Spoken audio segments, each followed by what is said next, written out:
Bonjour, bonsoir. Vous êtes avec nous. Nous sommes là. Nous sommes là. C'est une journée très spéciale. Une journée qui détermine la suite des événements. Est-ce que vous êtes là? D'autres sont encore en train de dormir. Il est déjà 8 heures à Washington.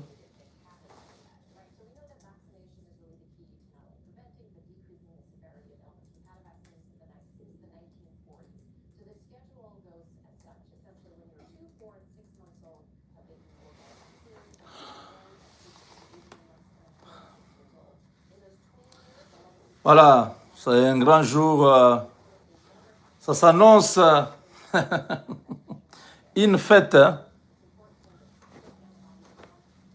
Dans les grands jours, on cherche toujours, on va chercher un peu à être tiré à 12 épingles, pas 4 épingles, pas 6 épingles.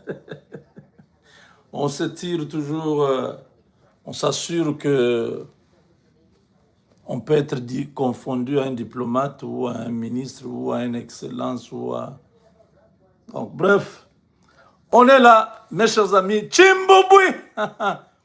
Ça, c'est le Chimbouboui à Washington.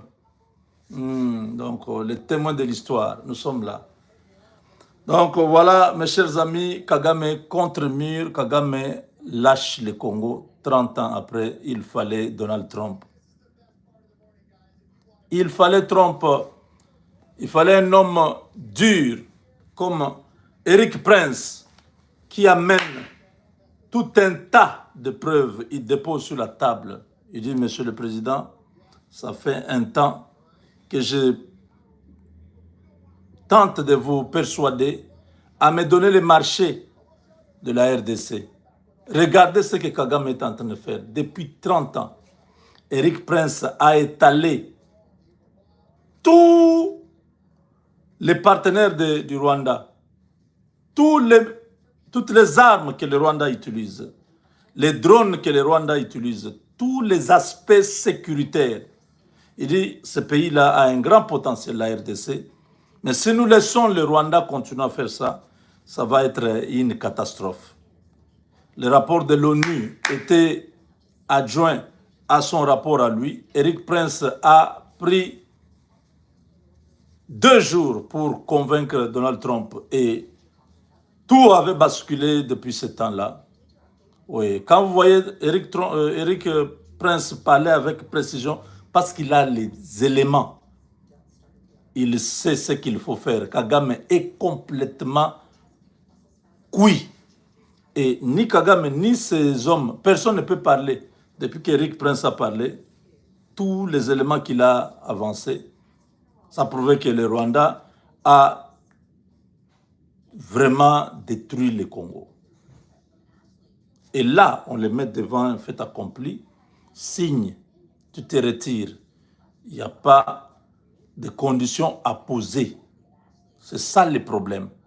Aujourd'hui, devant un fait accompli, chaque ministre des Affaires étrangères engage son pays et dès que les États-Unis a l'acte là scellé, cet accord-là scellé, signé par les 2 parties, c'est lui qui va et qui ne respecte pas. C'est la foudre qui va s'abattre sur lui. Vous voyez que depuis que Massad a été nommé, jusqu'à aujourd'hui, ça fait pratiquement 2 mois, vous voyez comment les choses s'accélèrent. Tous les jours, je vous parle de ce qui se passe. C'est parce que les Américains connaissent toute la vérité. Ils ne veulent pas qu'on aille dans la diplomatie. Oh non, il faut essayer de comprendre. Il y a des groupes d'intérêt qui sont derrière Kagame, qui continuent à tirer les draps. Trump n'a rien à foutre avec tous ces bandits-là. Toute l'équipe de Clinton, Trump d'ailleurs est très... Vous savez, c'est l'ennemi de Clinton, non? Donc il ne veut même pas entendre cette histoire de Kagame. Trump ne va pas rencontrer la délégation rwandaise, mais faut savoir que la délégation congolaise a une grâce terrible. La grâce est Kai Kwamba elle-même à la tête de la délégation, mais je vous dis, la situation, nous sommes dans la joie ici. Hein? Vous avez déjà vu cette veste?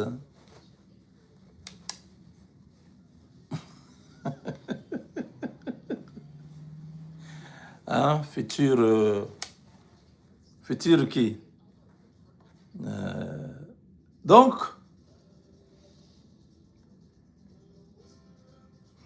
l'acte qui sera signé aujourd'hui, c'est un acte qui marque la fin de la guerre, qui marque la fin de l'hégémonie rwandaise sur le sol congolais, qui marque la fin de la poursuite de FDLR et tout ça, ces mensonges-là, qui marque la fin de la légende sur les génocides rwandais, qui marque la fin d'une soi-disant terre du Rwanda qui est au Congo depuis 1885 qu'on doit restituer. Ça marque la fin de, voilà, les Rwandais d'origine, les Congolais d'origine rwandaise sont marginalisés au Congo, qui marque la fin de tous les mensonges de Kagame. L'acte d'aujourd'hui veut dire que c'est terminé, le pouvoir de Kagame sur la RDC est fini. Et dès que ce pouvoir-là de Kagame sur la RDC est fini, commencera une chasse à l'homme. On va s'occuper de tous ces criminels de Kagame. Tous. Un à un, ils vont être la cible. Mais ça, c'est à venir. Les choses que nous suivons entre les lignes, c'est beaucoup de choses. Les Américains sont prêts à tout pour les minéraux congolais. Je vous dis ce que j'entends. L'engouement que je vois la nuit, les gens que j'ai vus, on dit voilà, il est là, voilà, celui-là. C'est lui qui va s'occuper des opérations ceci au Congo pour le compte des États-Unis. Voilà celui-là. Donc il y a des choses, mes frères. Continuons à remercier le Seigneur parce que c'est lui qui a rendu possible tout ça. Si Dieu n'avait pas permis à Trump de revenir au pouvoir, comment on serait là? Dieu, c'est un bon calculateur, il avait tout déjà arrangé. Il donne à Félix Tshisekedi un deuxième mandat. Il accorde à Trump un deuxième mandat. Les deux se retrouvent. Les deux, tous contre Kagame. Kagame est tombé de lui-même. Tshisekedi n'a même pas envoyé un seul militaire au Rwanda attaquer Kagame. Lui-même. Le sort de M23 AFC reste flou.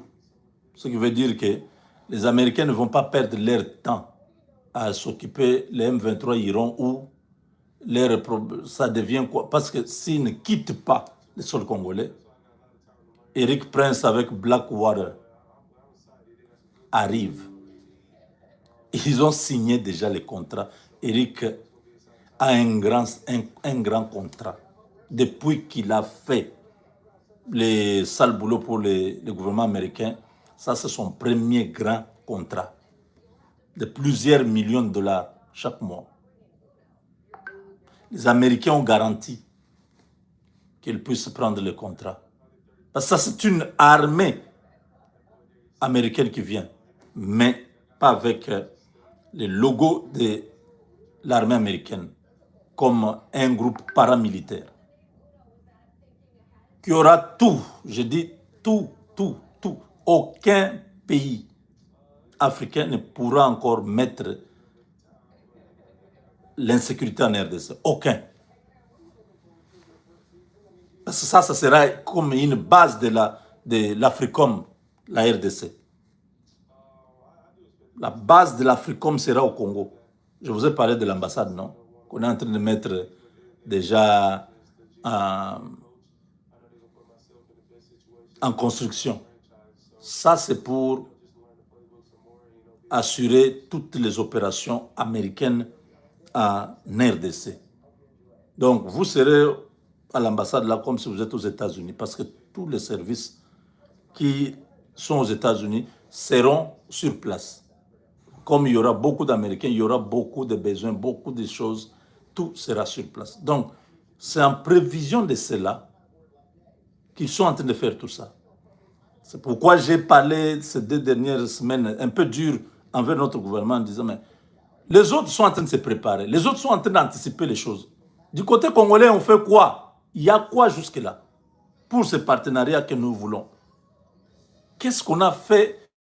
On voit même que nous, on a lancé telle activité, tels travaux pour prévenir déjà à ce qui arrive. Non.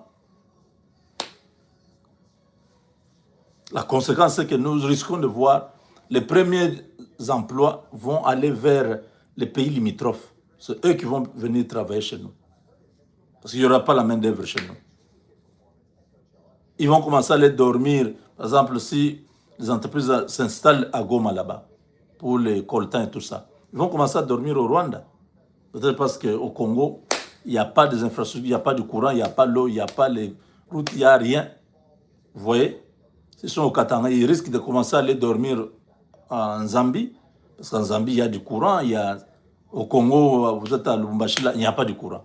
Vous voyez? Donc, ces aspects-là, il faut que nous puissions, ne soyons pas en train d'attendre. L'Amérique ne va pas tout nous donner. L'Amérique veut voir que nous-mêmes, nous avons certaines choses et ils peuvent nous accompagner. Les grands accords se signent dans quelques heures. Il est déjà 8 heures. D'ici quelques heures, ça va être signé. On a obligé le Rwanda à envoyer son ministre. Tout a été déjà fait.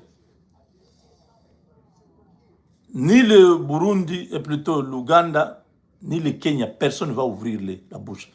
Ils sont maintenant, depuis 2 semaines, vous entendez Kagame parler, ou le fils de Museveni.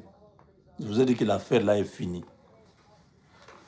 Tout est parti du jour où, quand je vous ai dit que Dieu a montré le ciel de chez moi, j'ai vu cette image-là, et Dieu a donné l'interprétation. C'était la fin de la guerre. Il y a 2 jours ou 3 ou 4, je vous ai dit que j'ai vu l'armée américaine avec ses alliés en train de sillonner dans le ciel, en train de voler dans le ciel du Congo, qui montrait la victoire. Vous vous rappelez? Est-ce que vous vous rappelez?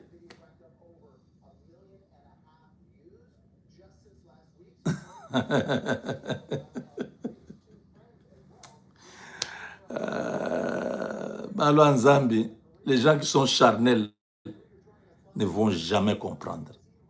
Tous ces gens-là qui sont à la présidence, qui ne comprennent pas, ils pensent que les petits millions qu'ils volent, c'est ça la vie.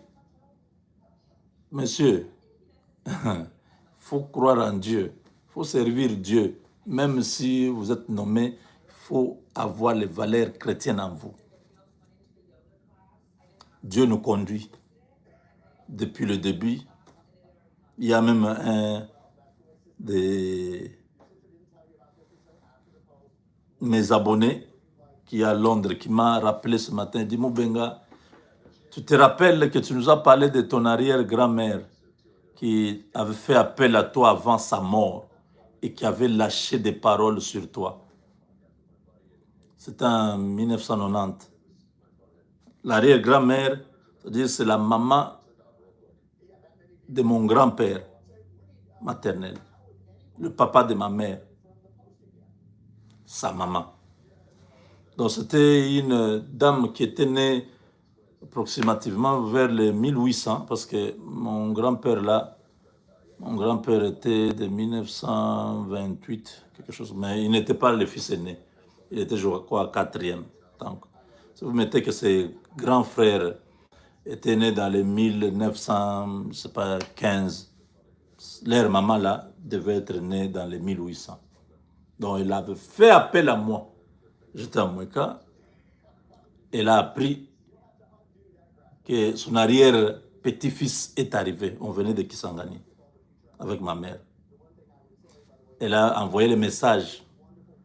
Amenez l'enfant là ici. Je suis fatigué. Je suis en train de partir. Donc il mourait déjà. Il sentait déjà sa mort. On m'a pris à vélo.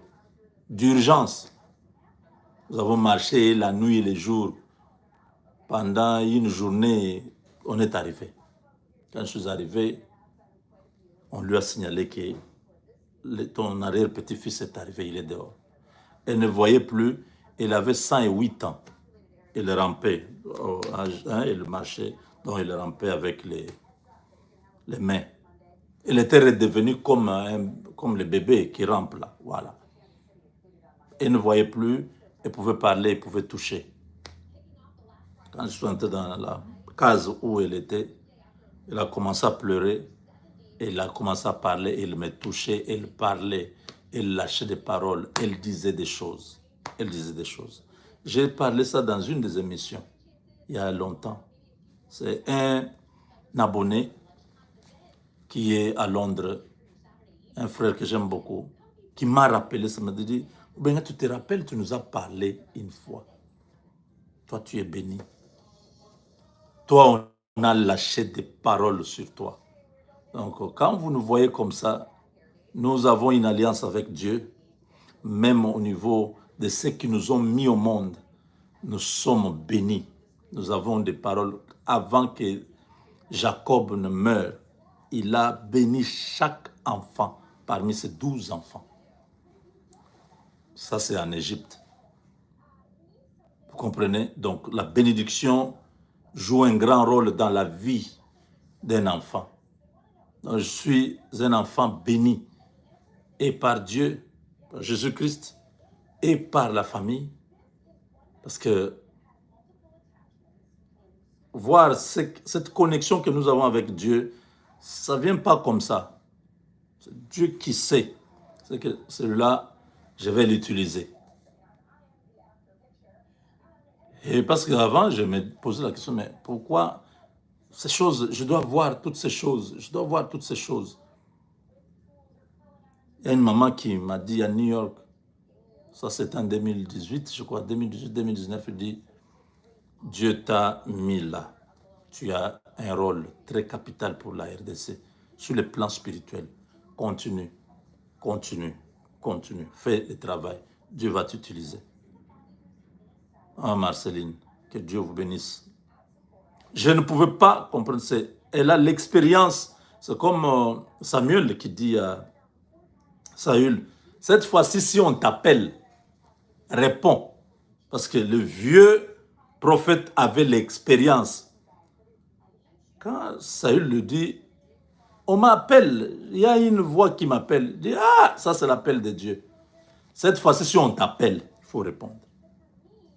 Donc, je ne pouvais pas comprendre que je voyais des choses, je parlais des choses. La maman me dit, non, non, non, non, non. Tu as une responsabilité pour la nation congolaise. Tu n'as pas une responsabilité de ta famille ou des amis, non. Toi, tu as une responsabilité au niveau de ton pays. Prie, continue à prier, attache-toi à Dieu. Dieu va te révéler beaucoup de choses. Et effectivement, les 6 ans ici se sont remplis de révélations. Ça devient maintenant comme chaque mois, Dieu doit me montrer quelque chose avant que la chose-là n'arrive. Dieu doit me prévenir de quelque chose avant que cette chose-là arrive. Et nous bénissons le Seigneur parce que c'est sa grâce. Nous ne sommes que des instruments. Nous ne disons pas que nous sommes prophètes. Nous ne disons pas que nous sommes archibishops. Nous sommes seulement un canal que le Seigneur utilise pour faire passer le message et dire au peuple, ne craignez pas ceux qui descendent en Égypte pour y chercher du secours. Malheur à ceux qui descendent en Égypte pour chercher du secours. Car l'Égyptien est homme, il n'est pas Dieu. Si l'Égyptien était Dieu, oui.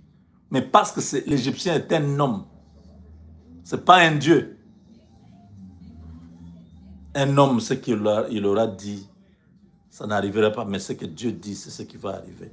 Vous voyez comment le Rwanda est humilié. Vous voyez comment le Rwanda est fini, délavé. L'arrogance est terminée. Dieu, Nzambi, Nzambi, kapunga biyombo. Yeho, ninkupesha chini. Tu nous as essuyé les larmes, tu nous as rendu notre dignité. Aujourd'hui, Kagame,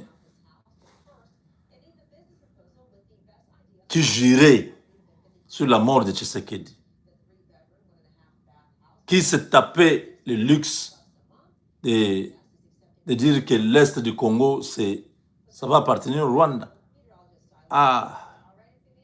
Les Congolais qui n'espéraient plus, nous avons cru.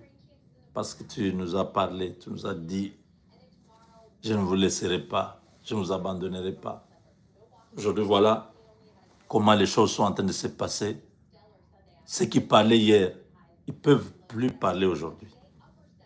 Je connais beaucoup qui commentaient ici.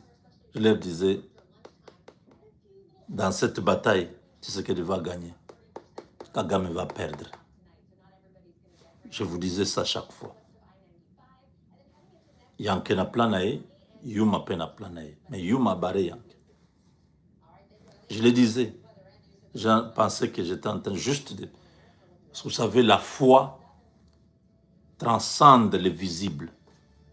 Quand vous avez la foi, vous voyez ce que tout le monde ne voit pas. Vous croyez aux choses que d'autres ne croient pas. Mais gloire soit rendue à Dieu, parce que c'est lui qui est le maître des temps et des circonstances. C'est lui qui rend possible tout ce qui se passe là. Et c'est lui qui a utilisé Trump pour qu'on arrive là où nous arrivons. Trump pouvait aussi accepter d'être avec le Rwanda, faire l'argent avec le Rwanda. Comment le cœur de Trump n'a pas cédé? Pourquoi lui prend une autre orientation? Quand Dieu veut vous aider, il utilise tous les moyens. On peut dire Trump est mauvais, il parle mal contre les Africains, mais est-ce que vous pouvez comprendre que c'est le même Trump qui n'aime pas les Africains, qui est en train d'agir comme il agit là? Disons que pour les minéraux, il pouvait avoir les minéraux là même par le Rwanda, oui ou non? Il n'était pas obligé de venir vers Tshisekedi. Tellement que nous ne sommes pas structurés, ça pouvait être même une raison de plus pour qu'on dise non, au Congo il y a la corruption, il y a ceci, on va au Rwanda. C'est ça, oui ou non? Pourquoi malgré la corruption qui est au Congo, malgré les détournements au Congo, malgré le manque d'infrastructures, malgré tout ce qui manque au Congo là, mais les Américains tiennent à venir seulement travailler avec le gouvernement congolais. Vous ne comprenez pas que ça, c'est au-delà de Trump. C'est au-delà de tous ces gens qui prennent des décisions. C'est Dieu qui est en train de jouer. Le grand joueur, c'est lui, qui est en train de placer les choses à leur convenance. Et pourquoi nous sommes toujours là? Pourquoi nous tournons tout autour là? Dieu sait. C'est lui qui connaît la fin avant le commencement. Il connaît la fin avant le commencement.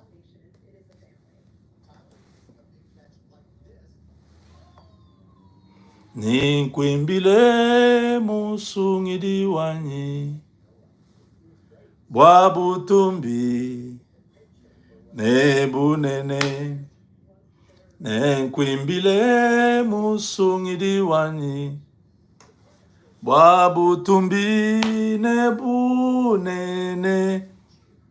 Ah, Dieu Tout-Puissant.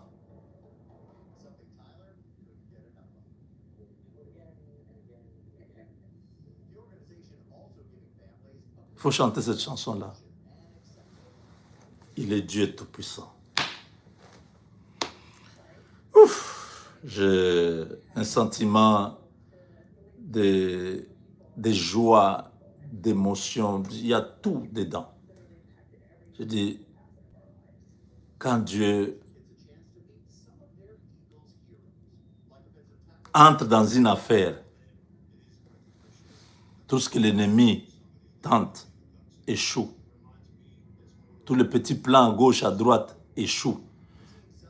Je vous ai dit que Kabila, on m'a montré à Moueka comment il entrait dans les ravins avec les grands camions. C'était fini pour lui.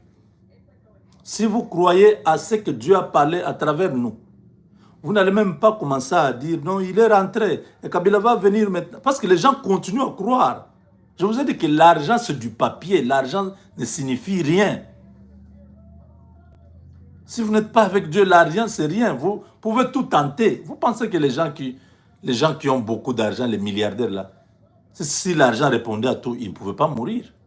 Je vous dis, ces gens, Dieu a déjà parlé. Croyez en Dieu. Ces gens-là, c'est fini. Le Congo est déjà libéré. Tout ce que nous voyons là, ce sont les détails qui vont bientôt se calmer. Merci, mes chers amis.